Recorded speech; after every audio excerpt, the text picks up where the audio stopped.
Hello and welcome to the Mixtape podcast, where every week I take a deep dive into my guests' musical influences and inspirations by asking them to make up an imaginary mixtape.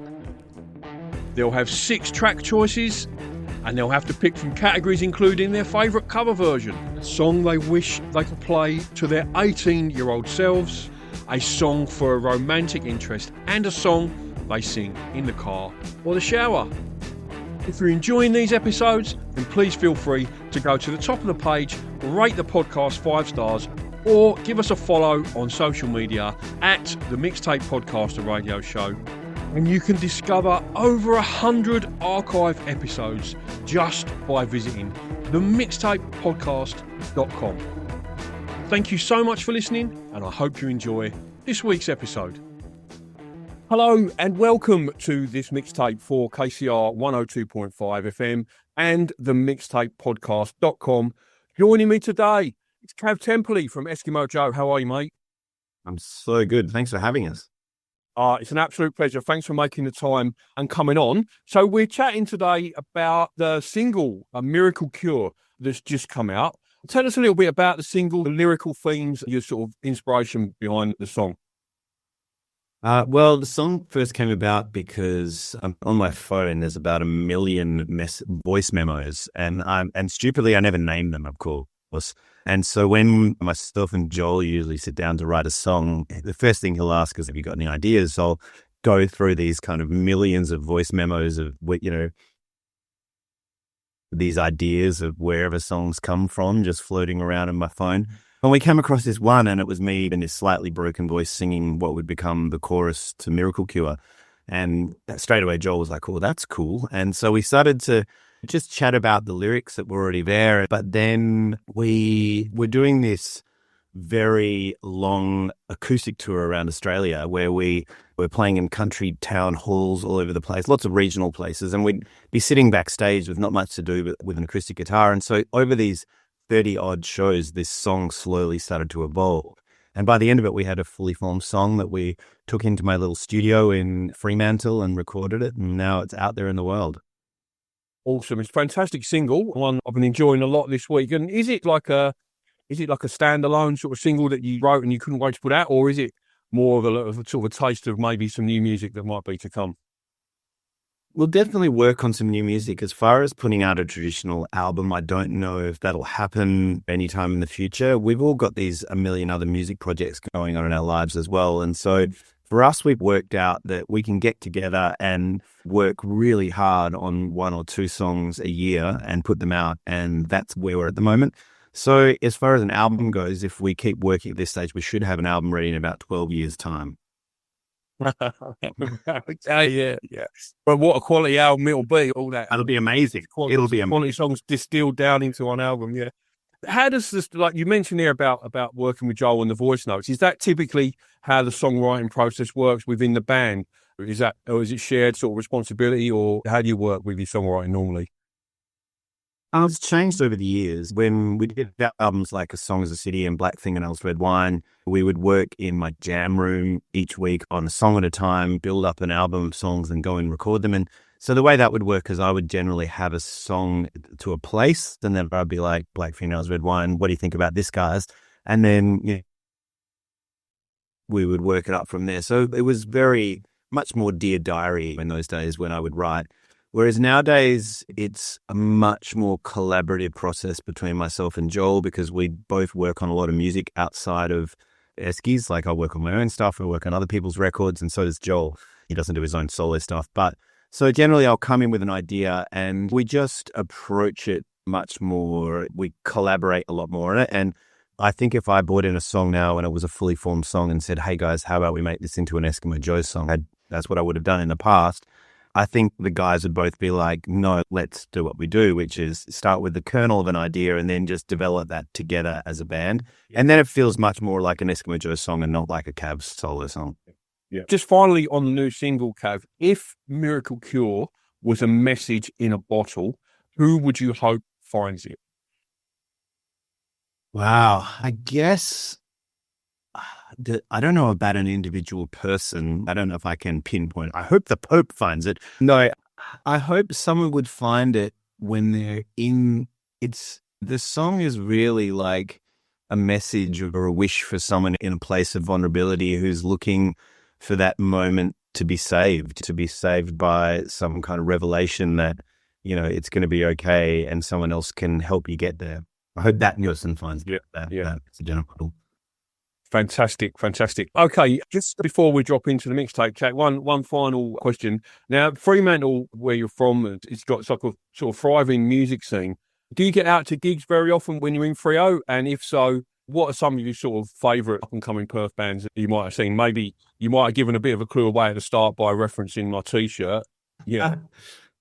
Look, Fremantle and Perth as a whole has got a great music scene, and I'm really proud to see how it's grown, because when we first came along in Eskimo Joe, everyone would just leave Perth. Like in the late 90s, the idea of staying in Perth as a band seemed impossible. So everyone would get on a plane, and often those bands would not survive because they'd lose their support network or whatever. But we were one of the first bands to build a scene around us, like with Little Birdie and Into Fashion and Sleepy Jackson and Gyroscope and a whole bunch of bands who were all playing at the same time. And I've seen that trend continue, which is really cool. And so I generally, when I'm seeing bands and getting out there, often bands that we're playing with on bills, but we'll go to the pub and we'll run into people, and all of our friends who we play with all are friends with people at the Southern River Band. And recently we did a whole bunch of shows with a band called Joan and the Giants, who are super cool. Quiet. Yes, go on. Yeah, so I went to Nanup Festival a few weeks ago, and I interviewed a lot of the bands who were playing, and Gracie was lovely enough to come and have an interview, and she brought her guitar and she did a lovely acoustic version of their last single for me that I recorded live. Yeah, it was amazing. Yeah, how good are Joan and the Giants? Yeah, fantastic. I think they're great. And, because I've been around the industry for a few years now, what I really love and recognize is that there's lots of really talented people making great music who could write the next genius hit.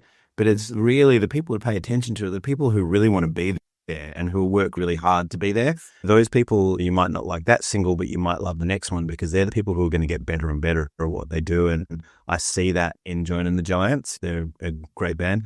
Siobhan Cotchins is another really cool artist out of Perth who's been doing some great stuff as well. There's a really interesting artist who I just heard recently called Ula, who I actually spotted her at I think I was judging years ago. I was judging one of the folk festivals, had a band competition to see who would play, and she was one of the people who won it. And I've just seen recently that she's put out some music and she's getting played on Triple J, and so those kinds of things are great. But anyway, the list could go on. There's so many great bands out of Perth, and again, what I'm excited by is to see how much nous the bands have these days. People seem to be really clued into how to do it and how to get out there and get on the radio and become a better band, and that excites me as well. You're listening to The Mixtape. The Mixtape is brought to you in association with Giglist. Giglist is your one-stop shop for all your live events. If you're looking to get out and experience some live music, you can filter by artist, venue, suburb or date. If you are an artist, it will take you less than a minute to list your gig for free on the website. The Mixtape brought to you in association with Giglist. Gigs in a list. All right, Kav, let's drop into your mixtape track choices now, mate. Track one of your mixtape is what I always do with the radio show, or like a sort of, if I'm putting together a playlist or something now, I always go in with a track one, like a tension grabber that's going to really kick it off in good style.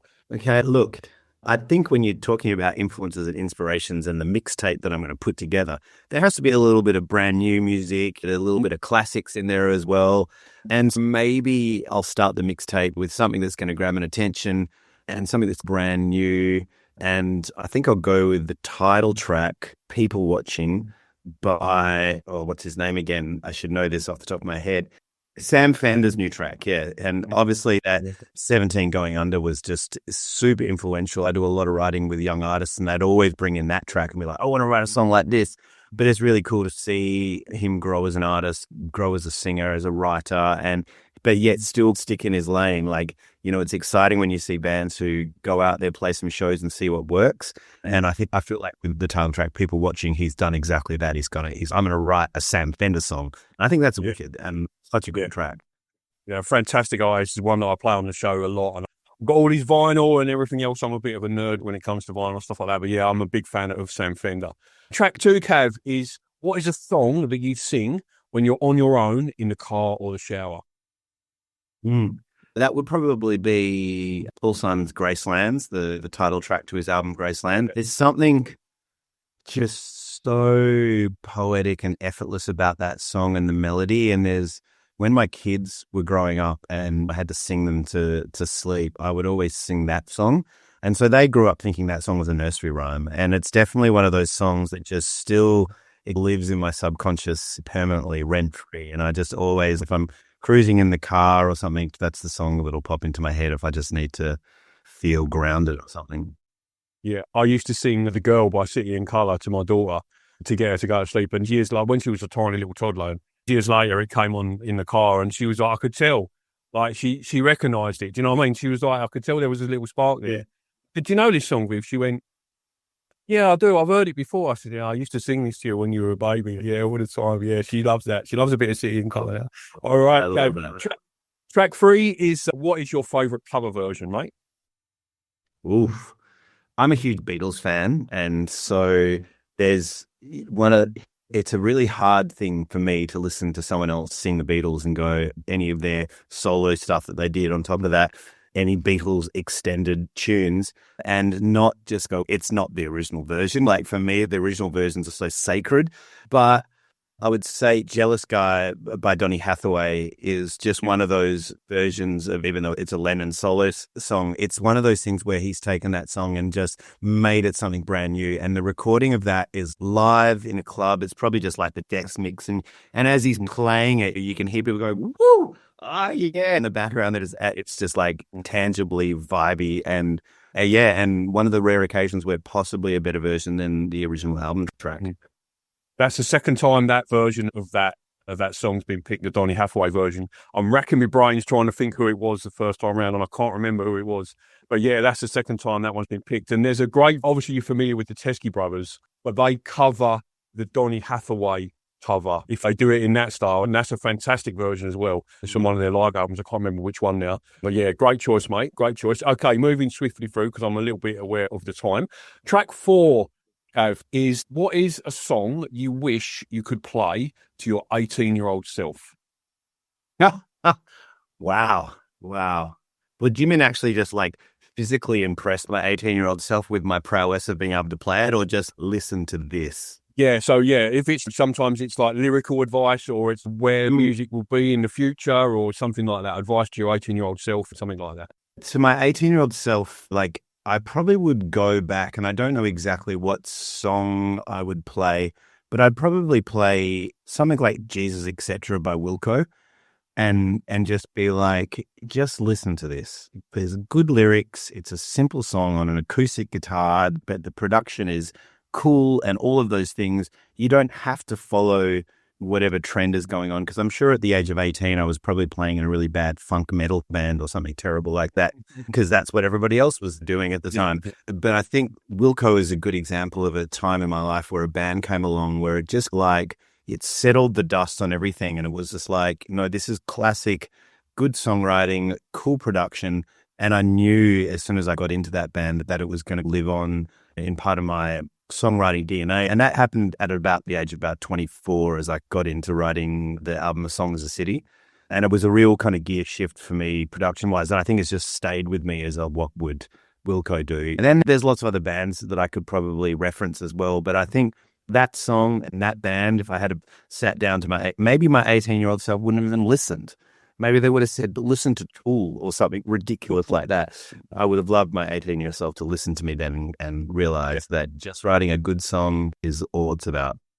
Great choice, mate. Great choice. And at this point, I always like to remind listeners that all of Kav's song choices, his mixtape and the new single and a few other Eskimo Joe tracks will be available on a Spotify playlist. If you're listening on the podcast, drop down in the description and you'll find a link to all of Kav's mixtape track choices. And there's also a link there to all the track 1s, all the track 2s, all the track 3s. I've got individual Spotify playlists for each track choice. So some of like 100 and something tracks on each playlist now that people have chosen. They're all there down there in the description of the podcast. Okay, Kav, track 5 is if you were putting a mixtape together to woo someone, like a romantic interest, let someone know you're interested in them, what would be a song you would use for that? Whoa. Okay.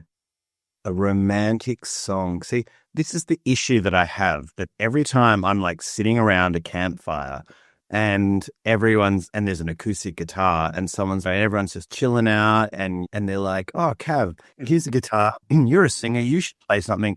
All of my songs that I know off the top of my head, like on an acoustic guitar, if I was going to play something for someone and woo them or whatever, are generally really sad and dark. That's pretty much, if you listen to Eskimo Joe, it's like upbeat minor music. That's the music that we write. So as far as like a romantic song to woo someone, God dang, I would say maybe it would be like a Van Morrison song. Oh, actually, you know what?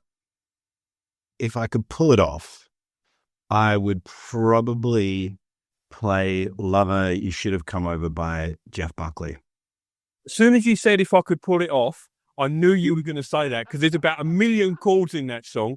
I'm the world's biggest Jeff Buckley fan. So, yeah, I knew as soon as you said if I could pull it off, I thought he was going to say Lover, You Should Have Come Over. Fantastic. That's been big before as well. I managed to see Jeff Buckley twice on that Australian tour when he came over, and could have almost gone a third time because he played at the Charles Hotel as a sideshow in Perth. But I saw him at the Enmore Theatre in Sydney, and then I saw him at the Belvoir Amphitheatre in Perth, which is this beautiful open air. So jealous. Well, they were quite different shows. Like with the Enmore show, he was much more rock and roll, and he played Kick Out the Jams and wanted to do a lot of that stuff. But then the Belvoir Amphitheatre is this beautiful outdoor amphitheatre out in the Swan Valley in Perth, and it was like a 15-minute intro to Mojo Pin. It just like slowly built up, and if you've heard any of Jeff Buckley's live stuff, which I'm sure you have, he's very well known for making that song sometimes go for half an hour, but it was spellbinding, and everyone just walked away feeling changed. And then a year later, he passed away, which is just crazy to think that. But I remember hearing that song, Love You Should Have Come Over, and actually really hearing the storyline a lot more for the first time. What I really appreciate now more than ever, because I still go back and watch Jeff Buckley live footage all the time if I just want to be inspired, is, how, because in Eskimo Joe, we're like a freight train. We just start and it's just so loud and forward facing. And I've got no problem with that because that's our band and that's what we sound like. But listening to that Jeff Buckley stuff, the way they follow the vocals, their band are playing so quietly. And so when they build up, they follow his vocals going up and down. And certainly that's what it was like seeing them live as well. It was amazing. I was fortunate enough 3 or 4 episodes ago. Do you know Joan Wasser, Jonah's policewoman? Are you familiar? Oh, yes. Yeah, she was dating him at some point in time, yeah. They were together for 3 years up until he died, and she was my guest about 3 episodes ago. Unbelievable guest. And I was really, as a fan, I was really in a bit of a quandary about whether I should ask her about Jeff or not. Should I go there or not? But yeah, great interview. Anyway, sorry. So final track for your mixtape, Kav, is what's a song you feel is underappreciated, doesn't get the recognition that it deserves? Oh, can go pretty obscure. Should I go obscure? The more obscure, the better. Yeah, the more obscure, the better. Okay, all right. Let's go obscure then. So there is a song called Listen Joe, and it's by Golden. I can't even remember the name of it, but if you type in Listen Joe on Spotify, this song will come up, and it's Golden something or others. They were like a band. It was like a project of different artists they put together, and this particular one it's Jeff Tweedy from Wilco and Golden Smog. Golden Smog. Thank you. Yeah, so Jeff Tweedy from Wilco and another guy from some other very famous indie band. Jayhawks, I think, and Black Crows, I think, as well. Yeah, that's the guy. Anyway, the song is sometimes some people like to listen to happy music. I like to listen to really sad music, and just it makes me feel the sadness, and then I can move on with my life. Listen Joe is that song. I would just be driving home around about the time I think I was writing maybe the Inshallah record, and I'd be driving home and I'd just put that song on, and I would just get into my driveway and just be like, just have to have a moment. And then I'd be like, okay, I can go on with it. And then, and I forget what the other song, I'd have like an antidote song that I would listen to afterwards just so, I wouldn't feel so sad, but it's, it's a good song. And I don't really know many people who know the tune, but God, it's good. That first album was introduced to me by my beautiful friend Monica from Kilkenny when we were travelling together in 1999, I think. Weird Tales. Amazing album. Absolutely love it. Yeah, great choice, mate. Fantastic choice. That's the first time they've ever been picked on the show. It's been an absolute pleasure, mate. Good luck with the single. It's Eskimo Joe Music on the socials if you want to catch that. The single's out now, streaming on all the usual platforms. Kav, thanks so much, mate. It's been a pleasure. Thanks for having us, Mike. Cheers. Cheers, buddy. See you Take care. See you later. Thank you so much for listening to the Mixtape podcast. If you've enjoyed this episode, don't forget to go to the top of the page and rate it 5 stars, or give us a like or follow on social media at the Mixtape podcast and radio show. Don't forget, there's over 100 archive episodes just waiting to be discovered, and all you need to do is visit themixtapepodcast.com. Thank you so much for listening. Until next time.